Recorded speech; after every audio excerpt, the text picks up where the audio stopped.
this is the American's Guide to Saving the World and How to Save Your Money in the Process. Okay. What I'd like to show you is a few techniques that we can use and we can apply in this household to lower our ecological footprint and make ourselves more environmentally friendly in this house. And hopefully save some money. Yes, and hopefully save some money. Perfect. Okay, next slide. Okay, so first I want to start out by talking about one of the social things we have in this country with our consumer culture. So with our consumer culture, we like things, and these things can make us happy, and these things can be cool and useful to us. But these things can also be very harmful to the environment, and they can indirectly harm others. Okay.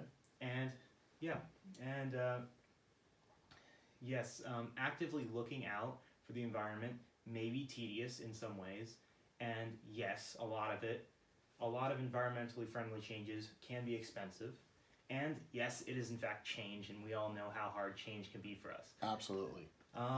But our environment is in danger. We are in a global crisis right now with the environment, and it is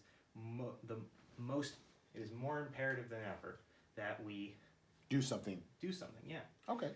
And even small things that we do in this household, like these techniques, can make a difference. These aren't like simply buy better equipment, buy more efficient equipment. These are actual techniques that we can use that are cost effective. Well, let's hear what you have to say. Mm-hmm. Okay, next slide. Okay. Yeah, that's next slide. Electricity, our most prominent resource. Yes, we do use a lot of it. Okay, so at our home we use about approximately 60.5 kilowatt hours of electricity per day, and our biggest consumers are our refrigerator, freezer, and our computers. Okay. Well, we do have a couple of refrigerators here, and there are computers in everyone's room, so we definitely use a lot of electricity. Mm-hmm. Okay, and here are a few techniques that we can use in our house to save electricity. Okay, so we all know it's the winter, it's very cold, and we can raise the thermostat. That'd probably be better for more of the air conditioning. Yeah, okay. So but I understand what you're saying is not have it set so low. Yeah, okay. So actually this applies more to the summertime, the which summertime when it's yeah. We use a lot of electricity to run the air warmer. conditioning. Yes, of course. Yes, just changing that thermostat depending on the temperature to a little less comfortable can save a lot of electricity in the house. Okay. That's the gist of this. Also, I know you talk about this a lot, but turn off your electronics and your lights when you're not using it. Well, I had that when I was a kid. Yes, it is very important that you do that whenever you're not using it. It's simply just wasted electricity. There's no reason for it to be on. Hallelujah. And another thing we can do is slightly raise the freezer temperature. It might not do a lot, but it is something. We do not need to keep it freezing cold, as frozen as it is. We do have a little bit of room to make changes to it. And overall, these simple tricks can save us up to 20% of our bills per year. And they'll have minimal impact on our daily lives and what we do. Perfect. Our next is water, our water consumption. Definitely use a lot of water here, I know that. We use approximately 319.9 gallons per day of water. It says 183. Yeah. Our shower uses 183.75 gallons per day. Wow, we use that much? We use a lot. We use our showers a lot. Yes, and we our do. toilet uses quite a lot too, 54.61 gallons per day. No. It's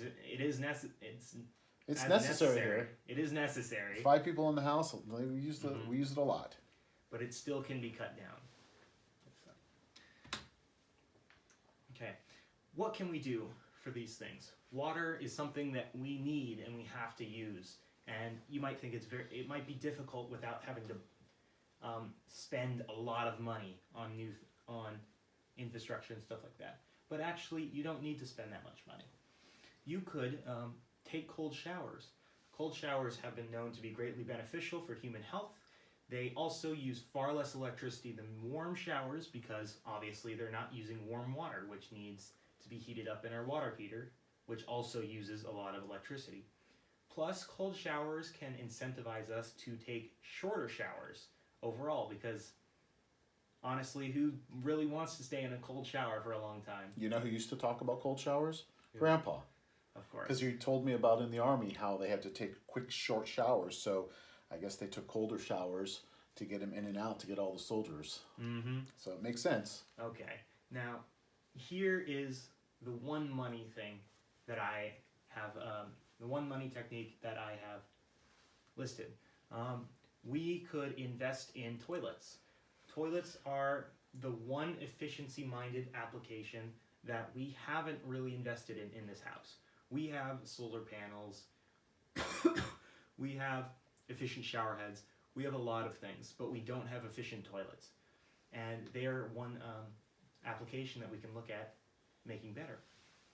Also, another technique we could use is turning off the water while we're washing dishes. That's a very well-known technique that a lot of people use, but it's something we can create a habit of too.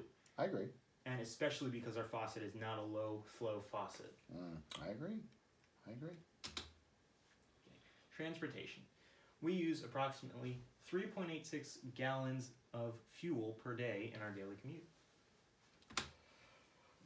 Now, I know transportation for us is especially difficult to change. We need to use it, and our public transportation doesn't really have the infrastructure to take us to where we need to all the time, not like other cities. No, because we all have to get you to school and work, so yeah. Mm-hmm. But even so, we still use a lot of fuel. Here's a data set of the amount of fuel we use for your car, Julie's car, and my car. Wow. We definitely use a lot of fuel.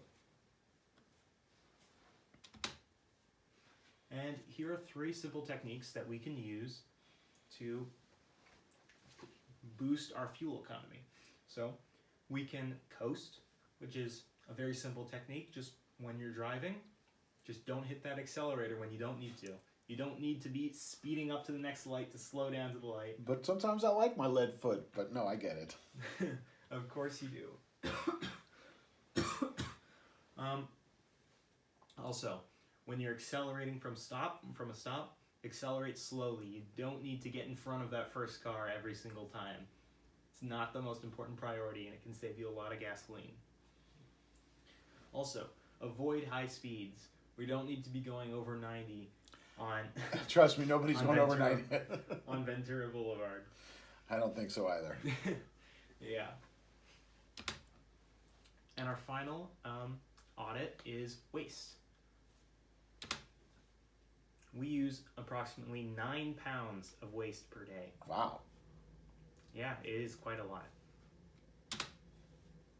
Luckily, 55% of our waste is recycled, but 28% of that is paper or cardboard. And that's a lot of prime deliveries. Talk to Julie about that. Mm-hmm. And hopefully we can be 100% waste-free or recycling-minded in the future. I get that. Here are 3 techniques that we can use to use less waste. So the first one is the food waste technique. So this is a very common technique that isn't used in people's houses and has basically been a problem with our recycling exports to China, where China no longer wants to accept our recycling because people don't employ this technique. So basically, this technique is that you have to wash your recyclables that have food in them. If you don't recycle them, then those recyclables cannot be used. You mean if you don't clean them, then we can't? Yeah, that I completely understand. We have that issue, or could potentially have that at our plant. Another thing that we can employ is just eat eat at home more. Eating out uses a lot more plastic waste, food waste, all these kinds of things. When we eat at home, we use more applications that can be recycled, like pans and pots and all these kinds of things Right. that are much more efficient and environmentally friendly than buying out, I get that. buying packaged food, Yeah. and simply checking to see if our items are recycled. If they have that little recycling logo on it, they can be recycled. We have to look out for that, and that's something that we can employ. Absolutely. So, thank you. I hope we can improve our household's ecological footprint by using these techniques. Me too. Okay. So, what did you think about this?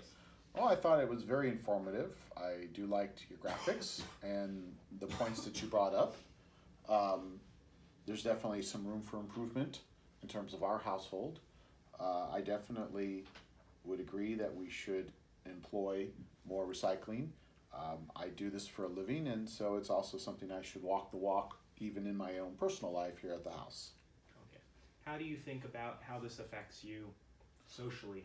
How this affects your day-to-day life? Well, I mean, there's going to be some changes. I mean, I'm definitely a culprit for letting the water run while washing the dishes, and yes, I'm sure, there's probably a toilet or two in this house that I know that we probably want to, pull out and put in a new one and make it a little bit more efficient, so that would definitely help. Some of that is obviously cost-wise because, you're looking at having to put in some new things in the house, and I have to budget for that. Others I thought were pretty easy, like, hey, turn off lights, which I'm always preaching, and turn off the water or take shorter showers. So some of that is you're having to teach people things that maybe they don't necessarily want to do, but they're going to have to do if they want to be much more environmentally conscious, as you say. So, I know you always like saving money, and what do you think about this through that lens? Well, I mean, you did put up a good point that you said we potentially can save 20%. That could be real cash or, money that we're saving or not having to spend to pay for, our power or water, because that is a fairly good sizable amount of our budget of having to pay to, live here. And so if there's things that we as a family can do that would help with our budget, well, I mean, I'm all for that. Mm-hmm. And how do you think about how this affects the environment? Well, I think it's important that we, as a family and as people here in the city and obviously inhabitants here, to lower our footprint. So if we are able to lower our footprint as well as save money, that could definitely be a benefit for all of us. So I would definitely be open to looking at some of these techniques and hopefully being able to apply and be able to utilize them and implement them here at the house. Okay. Thank you for your time, and thank you for watching my slideshow. Absolutely. I thought you did a great job, Josh. And I hope we can apply some of these techniques in the household. Well, then you'll be in charge of helping that as well. Of course. Hey, it's Joshua Gold here reacting to what my dad just watched. I thought he made a good point about how I needed to be a part of this as well, as much as he is. And oh my god, I can't keep stop joking. And I think that how he reacted to each of the three lenses was very in depth, very well discussed. And I believe that he was implored to make a better decision. He has invested a lot already in making our house more environmentally friendly. We have solar panels here, and they account for a lot of our electricity. We have a lot of solar panels here, And I think he tries his best to make our house more efficient and more environmentally friendly. So I think that these techniques that I have showed him can help him make better decisions about making our ecological footprint better.